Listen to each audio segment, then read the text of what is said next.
हाँ हेलो नमस्कार, मैं सोनू कुमार स्वागत करते हैं आपको प्रेरणा क्लासेस में। चलिए संधि हम लोग कंप्लीट कर लिए थे। आज हम लोग चलते हैं संज्ञा की तरफ। ठीक है, संज्ञा का संज्ञा की तरफ हम चलते हैं।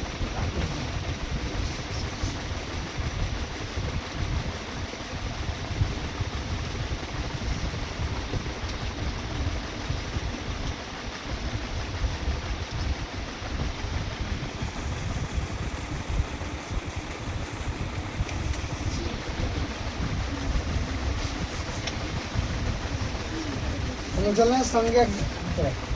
संज्ञा का मतलब होता है नाम। आप जितना भी वस्तु देखते हैं दुनिया में, जो भी कुछ है उसका कुछ ना कुछ नाम होता होगा। ठीक है ना, हर चीज़ का कुछ ना कुछ अपना नाम होता है, तो हम लोग क्या बोलते हैं? संज्ञा बोलते हैं। किसी भी नाम को क्या बोलते हैं हम लोग? संज्ञा बोलते हैं। इससे सिंपल परिभाषा है। तो संज्ञा शब्द का अर्थ क्या होता है? सम जमा ज्ञान। सम मतलब होता है सम्यक, ज्ञान मतलब ज्ञान, मतलब सम्यक मतलब संपूर्ण ज्ञान, या संपूर्ण समय मतलब कहता है संपूर्ण ज्ञान होता है। ठीक है, ऐसा संज्ञा का मतलब नाम से होता है। ठीक है, जब परिभाषा है संज्ञा का, वस्तु, व्यक्ति, स्थान, प्राणी, भाव के नाम को क्या बोलते हैं? संज्ञा बोलते हैं। किसी व्यक्ति का नाम हो सकता है, स्थान, भाव के नाम को क्या बोलते हैं? संज्ञा बोलते हैं। ठीक है, अब संज्ञा का भेद व्युत्पत्ति या रचना के आधार पर, व्युत्पत्ति या रचना के आधार पर संज्ञा के 3 भेद होता है। कौन कौन? व्यक्तिवाचक संज्ञा, भाववाचक संज्ञा और जातिवाचक संज्ञा। मतलब व्युत्पत्ति के आधार पर होता है, समझे कि नहीं? और अर्थ के आधार पर, मतलब मीनिंग के आधार पर संज्ञा का 5 भेद होता है, जो आज अभी माना जाता है और 5 ही माना जाता है।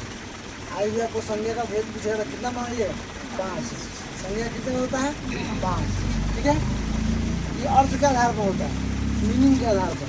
ठीक है, लेकिन व्यक्तिवाचक संज्ञा, जातिवाचक संज्ञा और जातिवाचक संज्ञा के अंतर्गत 2 संज्ञा आ जाते हैं। कौन कौन? समूहवाचक और द्रव्यवाचक, समझे? और आगे है आपको भाववाचक संज्ञा, मतलब 2 ये हो गए और जो 4 है 5, ऐसे 5 ही माना जाता है। ठीक है, लेकिन प्राचीन मान्यता में जो है इसी के अंतर्गत रखा जाता है। जातिवाचक के अंतर्गत 2 को रखा जाता है, समूहवाचक और द्रव्यवाचक। ठीक है, लेकिन ऐसे मानना है आपको, संज्ञा के भेद कितना मानना है? 5 मानना है। ठीक है, अब पहला है व्यक्तिवाचक संज्ञा। ठीक है, जब एक ही व्यक्ति, वस्तु, प्राणी आदि का बोध हो, एक ही तरह के व्यक्ति, वस्तु और प्राणी का बोध हो, तो क्या बोलते हैं? क्या बोलते हैं? व्यक्तिवाचक संज्ञा बोलते हैं। जैसे व्यक्ति का नाम हो सकता है, समझ नहीं?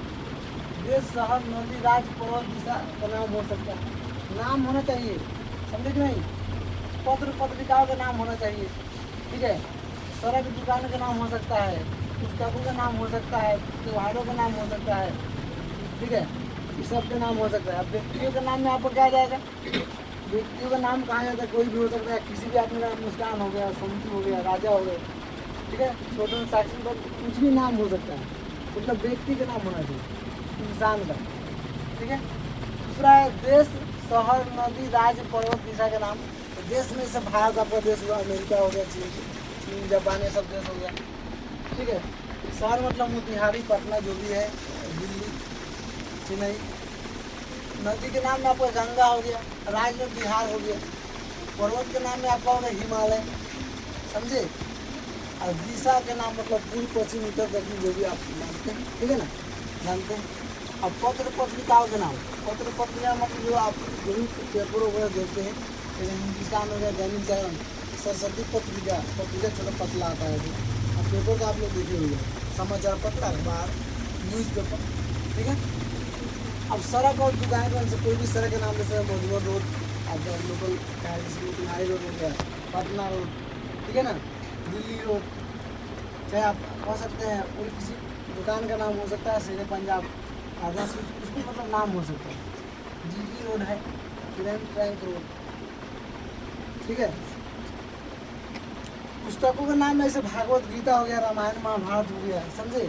गोदान का में सब पुस्तक के नाम हो गया, बुक का नाम हो गया। ठीक है, अब आइए त्योहारों के नाम। त्यौहार मतलब पर्व, पूजा, फेस्टिवल और ऐतिहासिक घटनाओं के नाम। जैसे मान लीजिए शिवरात्रि आपका पर्व हो गया, महाशिवरात्रि, महाजन्माष्टमी, रक्षाबंधन 1897 की क्रांति, ऐतिहासिक क्रांति, इतिहास में इसका नाम है। ऐतिहासिक का मतलब क्या हो गया, इतिहास में इसका नाम हो तो ऐतिहासिक बोलते हैं, समझे कि नहीं।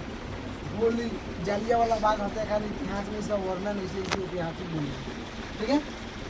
ये सब रहेगा तो मतलब इस संज्ञा के अंतर्गत आएंगे व्यक्तिवाचक संज्ञा। जैसे यहाँ देखिए,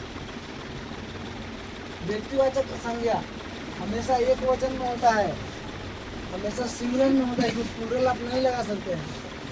व्यक्तिवाचक संज्ञा को प्लूरल नहीं बना सकते हैं। राम को रामू नहीं कर सकते हैं, सीता का सीते नहीं होगा, एक ही होगा, समझे नहीं। तो मतलब यह हमेशा सिंगुलर में होता है, ठीक है। और व्यक्तिवाचक संज्ञा आपका कंप्लीट हो गया। इसके बाद हम लोग पढ़ेंगे अगले दिन व्यक्तिवाचक के बाद आपको जातिवाचक भी पढ़ेंगे, ठीक है।